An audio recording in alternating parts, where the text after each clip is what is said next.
Tout, je te raconte pas comment c'est galère. T'as vu? Et j'arrive quand même à faire mes lettres. Hein.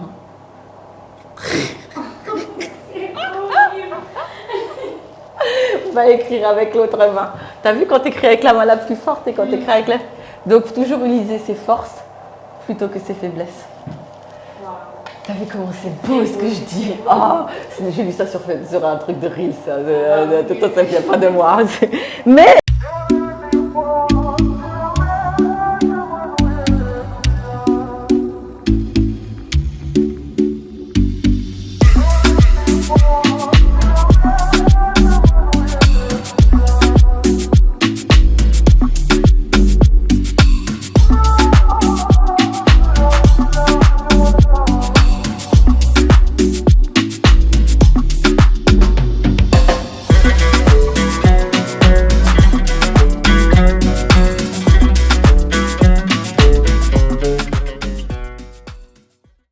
hello tout le monde, je suis ravie de pouvoir échanger un peu avec vous, même si vous êtes derrière cet écran et que moi je suis là en train de parler à une caméra en me disant qui va m'écouter. Je vais vous parler un peu de moi, pourquoi ce blog, qu'est-ce que je fais, et puis après vous verrez les prochains vlogs. Hein. Ok, voilà. Alors déjà, les premières choses. C'est pas facile de parler devant une caméra en fait. C'est vraiment pas facile. Non. Alors, 1, c'est pas facile. 2, faut accepter. 3, vous sentez hyper grosse parce que je vous le dis quand même, ça vous fait prendre 5 kilos une caméra. Donc, ça c'est le truc. Bon, allez, traite de plaisanterie, on passe aux choses sérieuses. Bon, je me présente, je suis Cindy. Je suis maman de 2 garçons. Un de 15 ans et un de 24 ans et j'ai 43 ans. Vous voyez, le corps me le rappelle. Voilà. Alors j'ai noté mes questions, je suis désolée, j'ai noté mes questions. C'est vrai que c'est pas juste, mais j'ai noté un petit peu mes trucs parce que moi je me sentais pas vraiment à l'aise. Je suis une slasheuse, donc j'ai mon entreprise, j'ai une association et en même temps je suis étudiante. Donc voilà. Donc je sais ce que c'est un mémoire. Quand on vous demande un mémoire, je sais ce que c'est de faire un stage. Je sais ce que c'est d'être mal payé en stage, mais je sais ce que c'est aussi de vouloir apprendre un métier que l'on aime. Enfin, si vous avez choisi ce métier-là en tout cas, des fois ça peut être difficile, mais ne lâchez rien en tout cas. Ça c'est une chose qui est sûre, c'est ce que je vous dirais. Que dire d'autre? Pourquoi ce vlog? Alors ce vlog, ça fait longtemps, très longtemps qu'on me demande, avec mes amis, quand je discute avec eux, parce que des fois ils m'appellent Huggy les bons tuyaux, les machins et tout ça, que je devrais me mettre en avant pour pouvoir expliquer ce que je fais, comment je le fais, quelles sont les solutions que j'apporte et tout. Et je ne l'ai jamais fait parce que moi, l'image avec moi-même est quelque chose que je déteste. Donc quand je faisais un taille 36, c'était pareil que quand je fais un taille 42, vous voyez, donc c'est exactement la même chose. Et puis, en montant mes structures et en voyant ce que j'apportais, et quand j'ai commencé à regarder au niveau marketing ce qu'on proposait dans le domaine de l'inclusion ou des choses comme ça, je ne me retrouvais pas en fait. Il n'y avait rien qui me parlait à moi-même. Et je trouvais ça dommage. Je trouvais qu'il y avait ce côté... je suis quelqu'un qui est très orienté sur l'inclusion, donc sur le domaine du handicap. Et je trouvais que ça manquait de choses fun, en tout cas de côté, c'est trop lisse. En fait, voilà, dans le domaine où je suis, des fois, on est un peu trop lisse, trop sage. Et je trouve que la nouvelle génération n'est pas dans cette génération du lisse. Ils sont enthousiastes, ils sont passionnés, voilà, ils sont passionnés dans ce qu'ils font, peu importe ce qu'ils choisissent, mais en tout cas, ils sont passionnés. Donc voilà, et j'ai créé un podcast où je trouvais que dans le podcast, je voulais un podcast aussi qui me ressemble, qui soit fun, où on vulgarise le handicap, on vulgarise le numérique, on met des mots sur certaines choses, on met des actions qui existent, qui sont mises en avant, parce que l'information ne se diffuse pas comme elle devrait se diffuser, ou soit elle est trop protocolaire. Et donc moi, j'aime bien casser ces codes-là. En fait, comme un de mes clients m'a dit un jour, Il m'a dit, Cindy, tu es dérangeante. Je lui ai dit, pourquoi je suis dérangeante? Il m'a dit, parce que tu n'as pas les mêmes codes que nous, tu nous bouscules, mais c'est une richesse parce que tu es tellement enthousiaste et tu as envie d'apporter cette générosité, de bienveillance, que on s'adapte et en plus on apprend plein de choses et on apprend un nouveau regard sur le handicap, sur le numérique ou des choses comme ça. Donc voilà pourquoi en tout cas je fais ce vlog. Alors je vais vous parler de mon environnement familial. Ouais, c'est ça, ma petite famille. Alors je suis une maman solo. Oui, je suis une maman solo. Et oui, on peut être une maman solo et vivre pleinement sa vie de maman célibataire. Donc je le dis et je le revendique. C'est très bien d'être en couple, c'est très bien de ne pas l'être aussi. Je pense que chaque personne est différente et à sa manière et à sa vision en tout cas de la vie. Mais moi, je suis maman solo et pour moi, ce n'est pas en tout cas une souffrance. Voilà. J'ai 2 enfants, donc j'en ai un qui a 23 ans, qui est en bachelor gestion et finance, si je ne me trompe pas. Il va me trucider si je me trompe. Voilà. Et puis j'en ai un deuxième qui a 15 ans. Et oui, la crise d'adolescence, ça y est, ça commence. Voilà. Bon, il faut dire qu'il a le même caractère que moi, donc on ne s'ennuie pas à la maison. Non, mais ça me fait penser un peu à l'influenceuse, vous savez, qui a écrit le livre Maman d'abord, ou enfin, il y a un truc, Maman d'abord ou Cri d'abord, je ne sais plus trop quoi, on vous remettra dans le truc. Donc en tout cas, si un jour à cette personne qui a écrit ce livre et que je ne me rappelle plus son nom, je suis désolée, mais je te suis sur Instagram en tout cas. Voilà, mon fils a 15 ans. Quoi dire d'autre? Lorsque mon fils de 23 ans a eu 12 ans et demi, il a eu des difficultés scolaires, oui. Donc comme tout parent, il y a des parents qui sont face à ce constat-là, quand leurs enfants en tout cas arrivent à l'école, ont des difficultés scolaires et que ces difficultés scolaires, au début on pense que c'est peut-être une difficulté d'apprentissage et puis en fin de compte, on va l'emmener voir une orthophoniste et puis en fait d'une orthophoniste, on dit que votre enfant est dyslexique et dysorthographique. Le mien était dyslexique et dysorthographique, mais avec une particularité, c'est qu'il avait 139 de QI. Donc en fait, sa dyslexie et dysorthographie se voyait moins et donc il passait les classes comme ça de justesse à chaque fois. Donc il y a eu cette partie-là. Et lorsqu'il a été diagnostiqué, quand j'écrivais à l'orthophoniste ou autre, pour moi, j'étais persuadée que je n'étais pas faite pour l'école. L'école n'était pas pour moi, l'école ne voulait pas de moi, ce système-là ne me correspondait pas et que pour moi, j'étais quelqu'un de nul. Voilà, vraiment, vraiment. Et en fait, il aura fallu que quand mon fils soit diagnostiqué pour qu'en fin de compte, on me dise « faites le test », je fais les mêmes tests que lui et en fin de compte, c'est là où on vous dit vous êtes dyslexique et dysorthographie et que là vous comprenez en fait pourquoi vous avez eu des difficultés scolaires, pourquoi vous avez été en SECPA, pourquoi vous n'arriviez pas à vous retenez plein de trucs, vous êtes capable de comprendre ce que c'est un ordinateur, vous êtes capable de comprendre certaines choses, mais en revanche dès qu'il fallait l'écrire c'était une catastrophe. Donc c'est ça qui a fait en tout cas. Et puis donc j'étais dans le domaine bancaire, pas mal dans le domaine, vente, tout. Et puis mon fils, un peu plus tard, a subi un harcèlement scolaire suite à sa dyslexie et dysorthographie où les professeurs ne facilitaient pas du tout, en tout cas, sa problématique. Et en même temps, je voyais que même si on me disait qu'il y avait plein d'associations et tout, il ne rentrait jamais dans les critères totalement parce qu'il y avait le fait qu'il soit précoce. En fait, il arrivait à compenser. Donc, et en plus, il avait une dyspraxie, donc pour lui, l'ordinateur, c'était complètement inutile. Il n'avait pas besoin de ça. Il pouvait même se perdre en classe. Ah oui, combien de fois il s'est perdu en classe? Combien de fois l'école m'a appelé en me disant « Votre enfant n'est pas à l'école ?» Je lui disais « Si, mon enfant est à l'école. » Et donc, en fait, il le cherchait, il était parti dans une mauvaise classe. Et oui, vous savez, les classes où il y a groupe A et groupe B, je ne sais pas si ça vous parle, ça, mais quand vous êtes parent, vous avez des enfants ne savent pas le groupe A et le groupe B et les bonnes dates. Voilà, ça se plante tout le temps. Le mien, c'était tout le temps ça. Donc après, ils avaient compris, en tout cas à l'école, que quand il n'était pas dans cette classe-là, il fallait le chercher dans une autre classe et en règle générale, ils le retrouvaient facilement. Ça a duré comme ça au moins la moitié de l'année.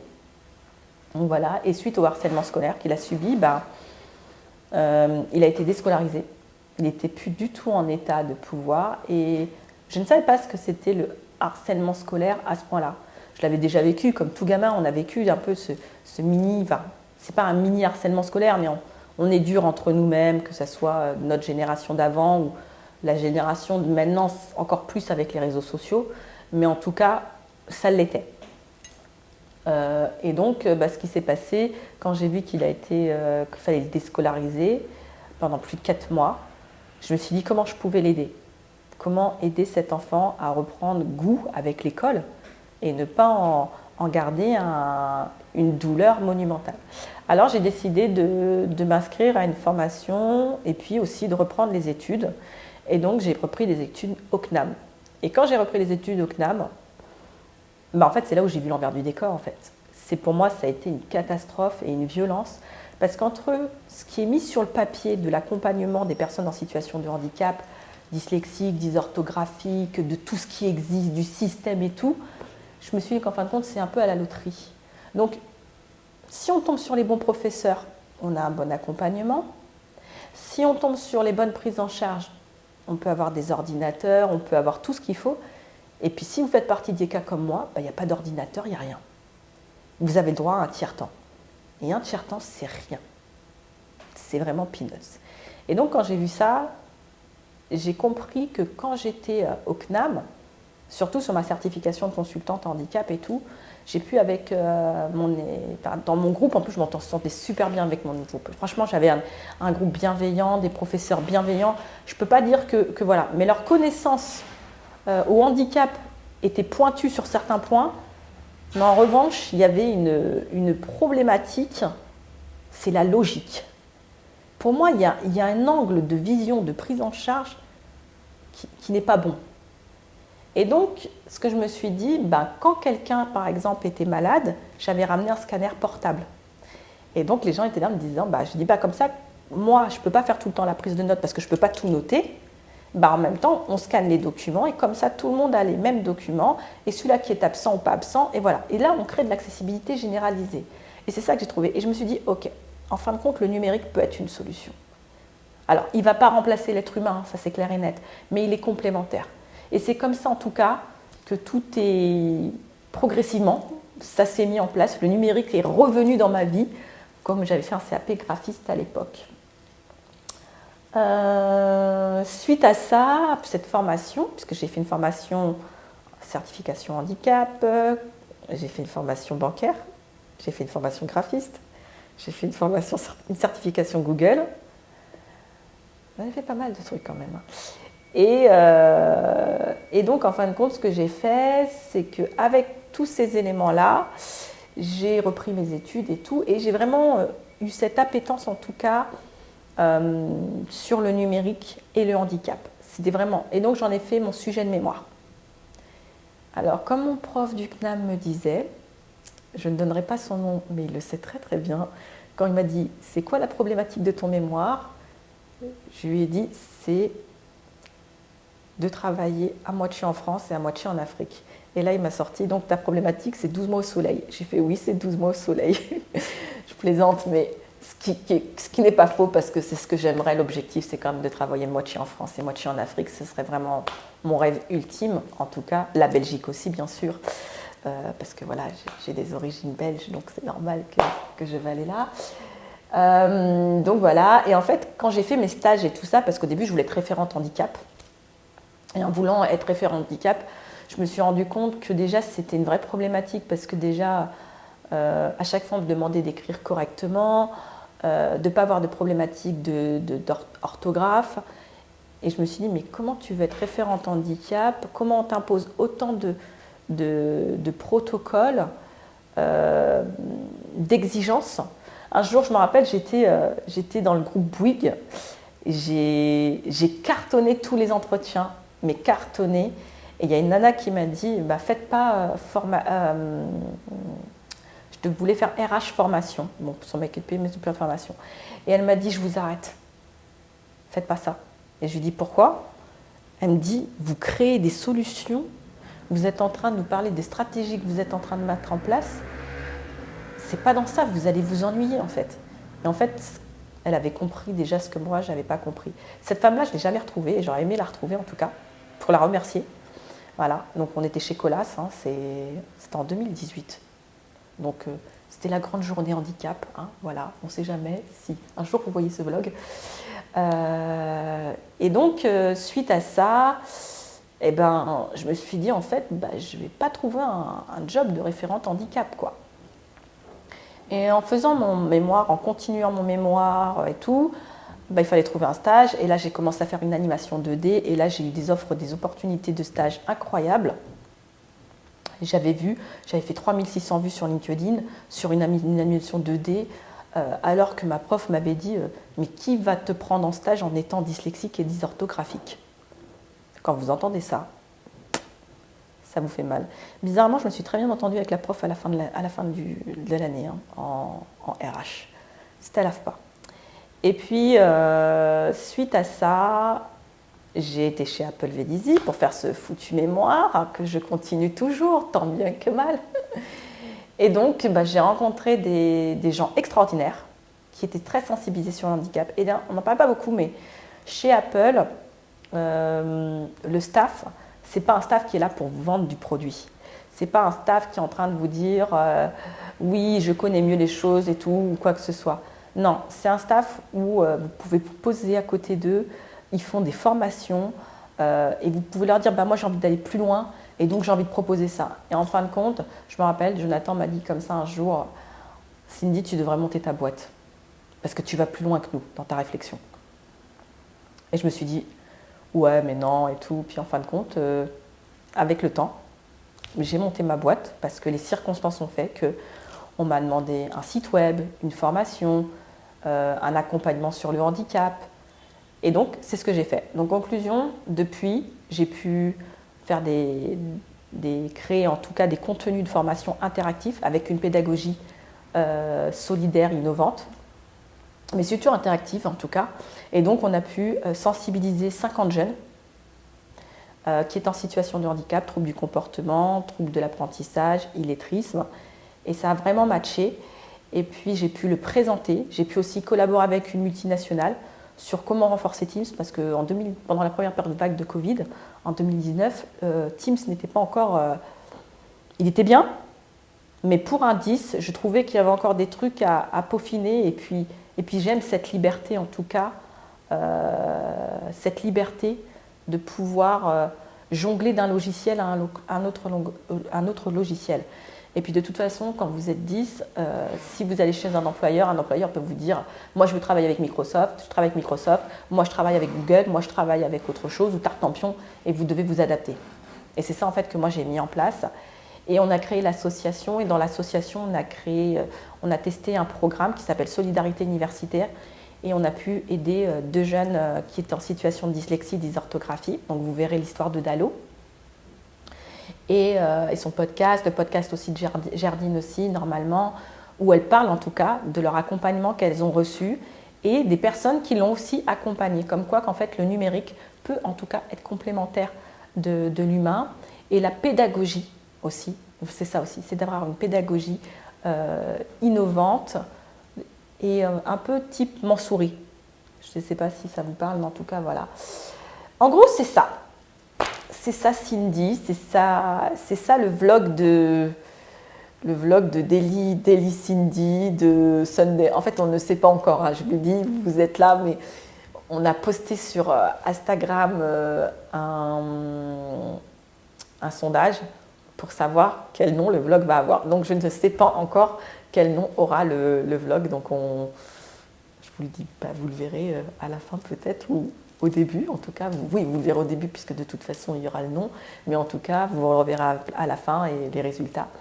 Et voilà, tout simplement. Sinon, je vous remercie. J'espère vous retrouver sur un prochain vlog. Et soutenez-nous. enfin soutenez-moi, mais soutenez aussi les gens qui travaillent avec moi et voilà, parce qu'en fin de compte, on fait avancer la cause. On peut monter des projets en tout cas. Et voilà, que dire de plus? Je remercie Shana qui est derrière la caméra, qui est en PLS parce qu'il fait super, super chaud. On est en plein été et même avec ma veste, je suis en souffrance. Voilà, je vous souhaite une bonne journée ou une bonne soirée selon le moment où vous regardez le vlog. Et puis, à très bientôt. Et donc, je vais éteindre la caméra. Au revoir!